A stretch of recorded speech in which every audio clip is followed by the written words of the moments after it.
welcome back to the Lancaster pistol reproduction series. Today I will be discussing the different recoil behaviors when shooting the pistol, hand positioning on the pistol, and the weight of the trigger pull.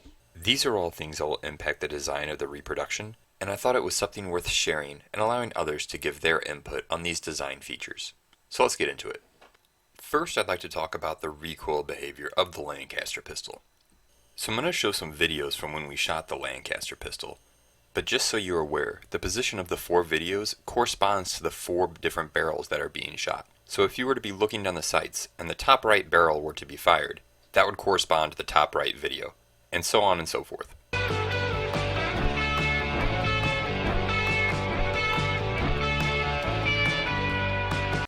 As we can see, the upper barrels have much more recoil than the lower barrels. But let's see how that recoil compares between 2 different people shooting upper and lower barrels.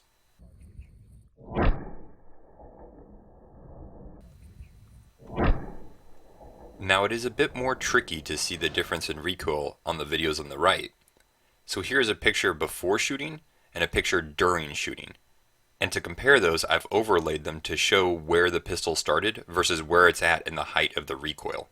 And what we see with 2 different people shooting the upper barrels of the Lancaster pistol is that the recoil has caused the gun to go completely above the starting position. The difference in recoil behavior is something we had noticed while firing the pistol, but seeing it in slow motion allowed us to understand just how different the recoil behavior was, depending on which barrel you were shooting.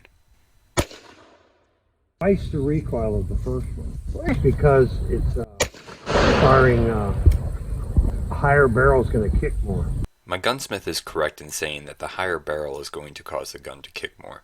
And to understand why that is, we have to look at the barrel in relationship to your forearm. To also help show the difference between the Lancaster pistol and modern semi-auto firearms, I have my Beretta M9 here as an example. And for reference, I've also got some colored lines that help depict how one's hand is positioned around the pistol, with the red indicating the fingers that are on the far side of the pistol, yellow indicating where the thumb is on the near side of the pistol, green indicating where the knuckles are located, and purple indicating where the thumb metacarpal is. And for those of you who do not know, the thumb metacarpal is the part of the thumb that is attached to the palm of your hand. Also, it's worth noting that the thumb location is shown a lot lower as I am holding the pistol with one hand. So keep in mind that if you were using 2 hands, the thumb would be located a lot higher to provide better stability and more room for your left hand. To start off with, I'll be using my Beretta M9 to help explain the relationship between the barrel position and your arm. My intention here is to set a baseline for how the shape of modern firearms impact recoil, and then compare that to the Lancaster pistol to get an understanding of how its iconic shape and design plays a role in the performance of the firearm. Now, recoil is a byproduct of shooting the firearm. With every action there is an equal and opposite reaction, so the miniature explosion that propels the projectile out of the barrel also pushes back against the gun and into your hand. That force is applied to the firearm in the location where the bullet is chambered, which is subsequently above your hands.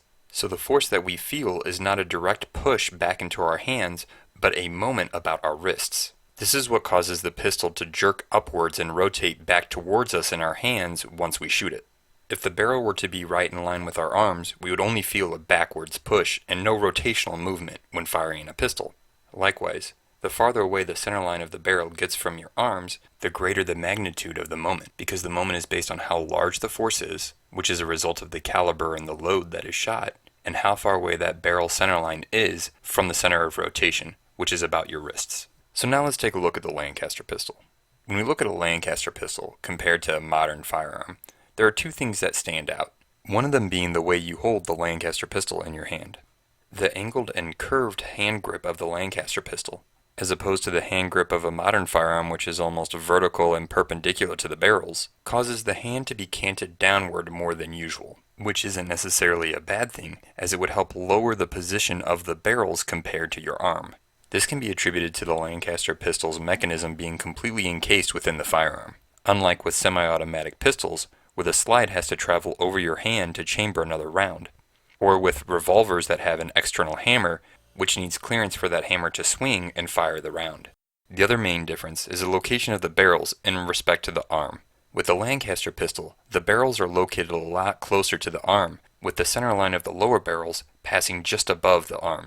As we can see here, the lower barrel has a much smaller moment about the wrist than what the upper barrels would produce when fired, which explains the difference in recoil behavior when shooting the Lancaster pistol, which is completely dependent on which barrel is fired.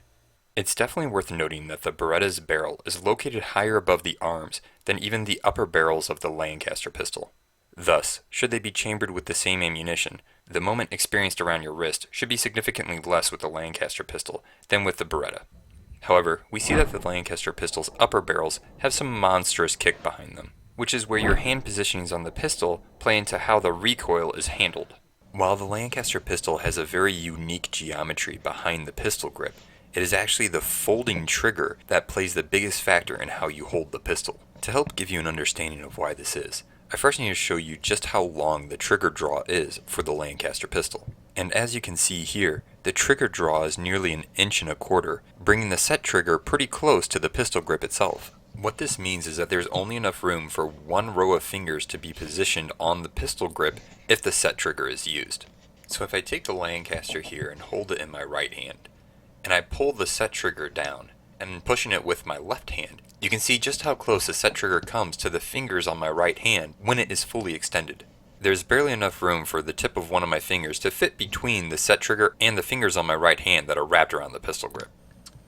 So now, if I bring my left hand into the equation and attempt to hold the Lancaster pistol as if it was a modern semi-auto pistol, while pressing both thumbs up against the side of the pistol to maximize how much contact I have with the firearm, we can clearly see that there is not enough room to get the full draw out of the set trigger.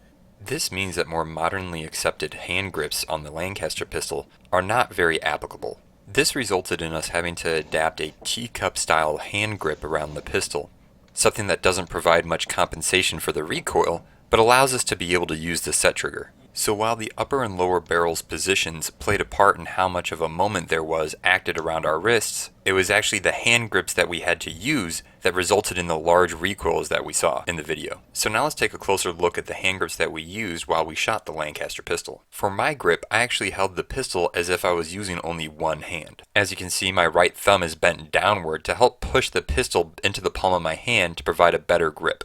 Now, while the middle finger on my right hand is pulling back the set trigger, my left hand is actually positioned around that to help provide as much contact as I can with the pistol. I tried to get my left thumb up onto the side of the receiver as best as I could, however it ended up just hanging out to the side of the trigger guard. My gunsmith actually took a very similar approach to what I did, but let the pistol just set in his left hand and help provide initial stability rather than trying to hold on to the pistol and provide support for recoil compensation.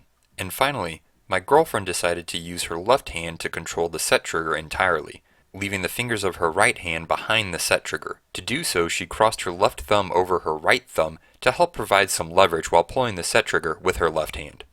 Now you may be wondering, if the set trigger is such a problem, why use it at all? To answer that question, we have to look at the weight of the trigger pull without the set trigger. Now I tried to make a video of me recording how much force it took to pull the trigger, but I just couldn't get that to come out very well. Ultimately, what we found is that the trigger pull itself, without the set trigger, has around a 15-pound trigger pull. So the next time someone complains about a factory trigger that has a 2-pound pull, just know it could be a lot worse. Now, while that's all I have to share with you today, I'm curious to know what everyone else thinks about the set trigger and the hand positioning on the Lancaster pistol.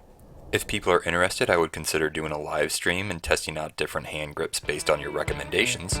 But until then, have a good one, and thanks for watching.